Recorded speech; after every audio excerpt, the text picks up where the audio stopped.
आज होली का दिन है और सभी लोग होली के रंगों में सने हुए हैं। बच्चे एक दूसरे पर रंग लगा रहे हैं और रंग उड़ा भी रहे हैं और पिचकारी से एक दूसरे पर रंग भरकर पानी फेंक रहे हैं। कुल मिलाकर सभी बहुत खुश हैं। लेकिन दूसरी ओर टूनी अपने घर में झाड़ू और पोछा लगाने में लगी हुई है, क्योंकि उसकी सास कोकिला ने उससे पूरे घर की साफ सफाई करने को कहा है। अरे बहू, हाथ बड़े धीरे धीरे चलते हैं तेरे। अरे तेरे माँ बाप ने तुझे कुछ खिलाया पिलाया है भी या नहीं? पूरा काम अभी पड़ा हुआ है और तुझे पता नहीं कैसे हाथ चला रही है तू। टूनी रोते हुए कहती है, माँ मैं सुबह से काम कर तो रही हूँ और बताओ क्या करूँ। बस बस ये मगरमच्छ के आंसू मत बहा मेरे सामने, और जल्दी ही काम करके पकौड़िया बना।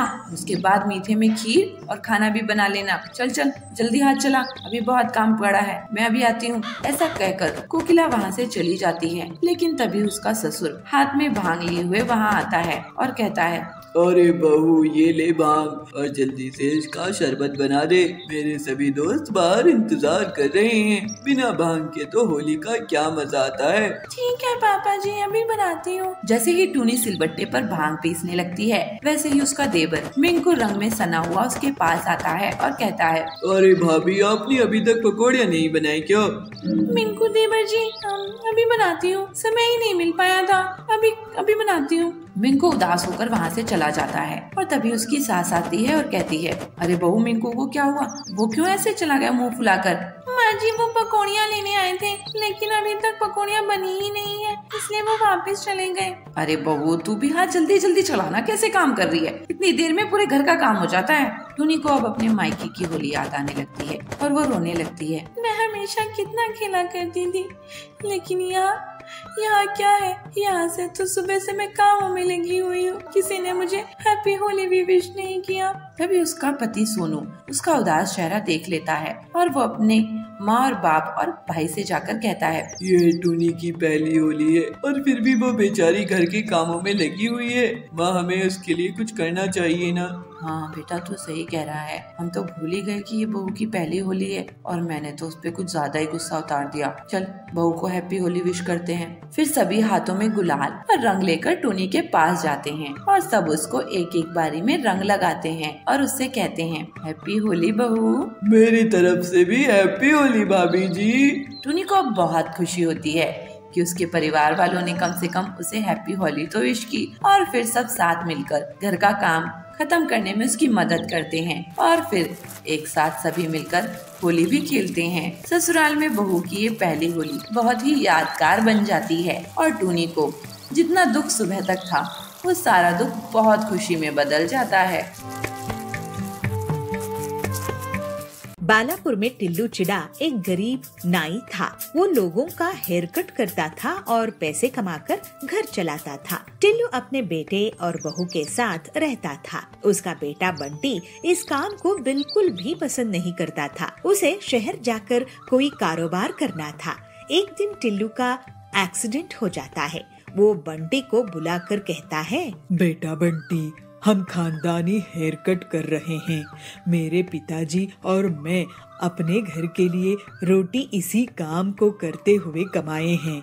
अब तू ही है जो ये बात नहीं समझता। मैं कितने दिन हूँ मुझे पता नहीं, इसलिए मैं तुझे एक चीज देना चाहता हूँ। ये ले, ये है वो कैंची जिसे हम सब कटिंग करते थे। ये रख और काम कर। क्या पिताजी, आपको जायदाद के नाम पर ये कैंची ही मिली थी? पता नहीं आप मुझे कभी समझ पाएंगे कि नहीं। मैं इस काम से नफरत करता हूँ। मैं कभी भी इस कैंची को नहीं इस्तेमाल करूँगा। अरे आप अपने पिताजी से ऐसे कैसे बात कर सकते हो? जब आपकी आमदनी नहीं थी तब इनकी मेहनत से ही घर का पूरा खर्चा चला है। आप इनसे माफी मांगिए। पिताजी मुझे माफ कर दो। इसके बाद कुछ दिनों में ही टिल्लू परलोक सिधार जाता है। ये लीजिए पिताजी की कैंची, अब इससे काम शुरू कीजिए। नहीं नहीं, मैं किसी का हेयर कट नहीं करूँगा। तो फिर आप अपने पिताजी को दिया वचन नहीं निभाओगे और घर का खर्च कैसे चलेगा? आप क्या चाहते हैं कि हम सब भूखे ही मर जाएं? अरे तुम क्या बकवास कर रही हो? मैं काम करने से तो मना नहीं कर रहा हूँ ना। हाँ, तो फिर इस कैंची का इस्तेमाल करो और काम करो। बंटी जबरदस्ती लोगों की हेयर कटिंग शुरू कर देता है, लेकिन उसका मन नहीं लगता था। इस वजह से गड़बड़ हेयर कट करने लगता है। लोग उस पर गुस्सा करने लगते हैं। एक दिन परेशान होकर बंटी जंगल में जा रहा था, तभी उसको साधु दिखते हैं। वो बहुत भूखे होते हैं।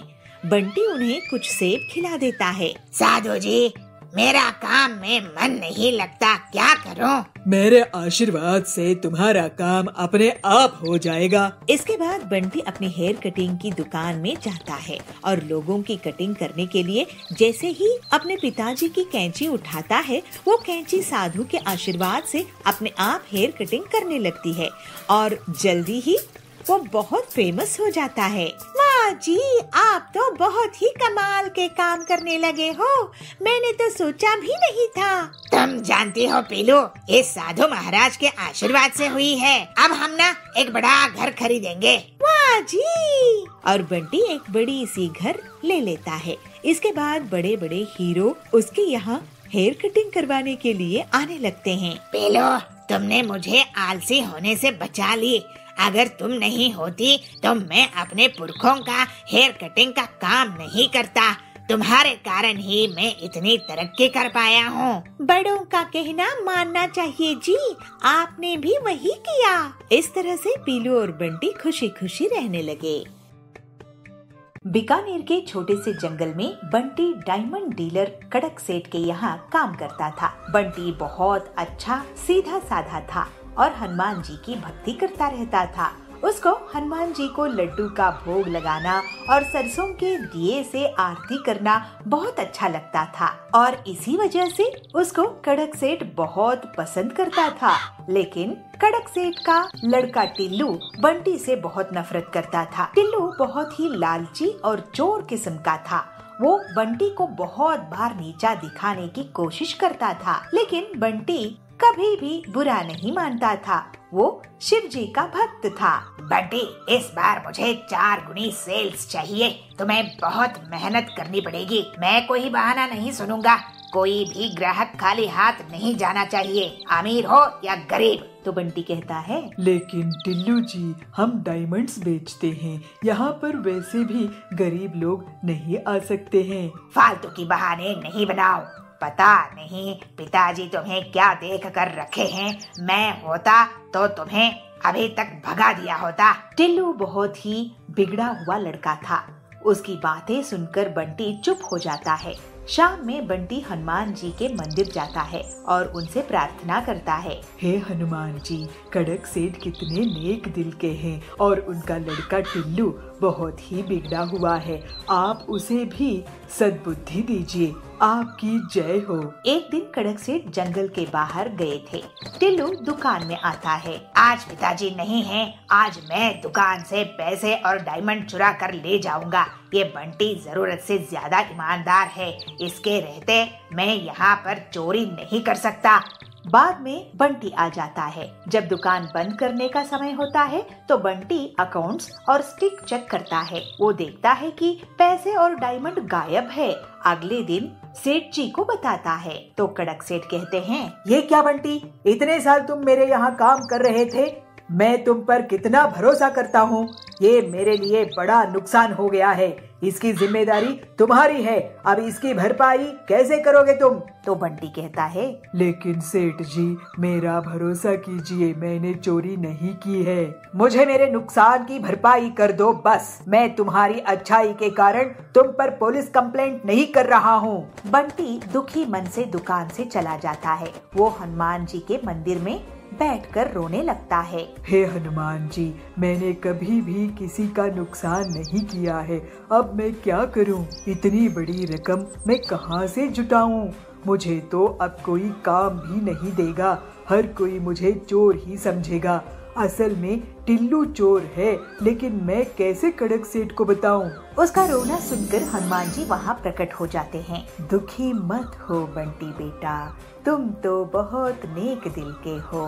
तुम्हारी भक्ति से मैं बहुत खुश हूँ। चिंता मत करो, तुम्हारी सारी तकलीफें दूर हो जाएंगी। ये मणि रखो और इसको अपने घर के बाहर मिट्टी में लगा देना। इसमें से हीरे के फल निकलेंगे और जैसे ही टिल्लू इस पेड़ के पास आएगा वो सब सच उगलने लगेगा। जय हनुमान जी, जय हनुमान जी, जय जय हनुमान जी। और फिर जैसा हनुमान जी ने कह के गए थे बंटी वैसा करता है और देखते ही देखते उसके यहाँ डायमंड्स का पेड़ उग जाता है। टिल्लू को ये बात पता चलती है। वो अपने पिताजी के साथ वहाँ आता है। जैसे ही वो पेड़ के सामने आता है वो सच उगलने लगता है। पिताजी, मैं बंटी की ईमानदारी से नफरत करता हूँ और इसी वजह से इसको मैंने झूठे केस में फंसाया है और आपकी नजरों में गिरा दिया। अब ये मैं कैसे सब सच सच बोल दिया। तो कड़क कहते हैं, तुम सच कह रहे थे टिल्लू, बंटी हनुमान जी का भक्त है। अब उसकी भक्ति की असर से ही तुम खुद मान गए कि असली चोर तुम हो। मुझे माफ कर दो बंटी, मैंने तुम जैसे नेक दिल वाले हनुमान भक्त पर शक किया। तुम्हारे हीरे के पेड़ से अब तुम खूब तरक्की करो।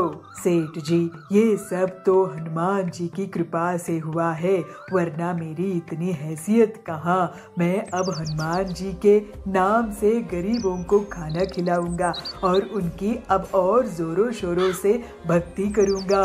फिर बंटी पूरी ईमानदारी के साथ काम में जुट जाता है और हनुमान जी की कृपा से उसका जीवन अब हमेशा के लिए सुधर जाता है।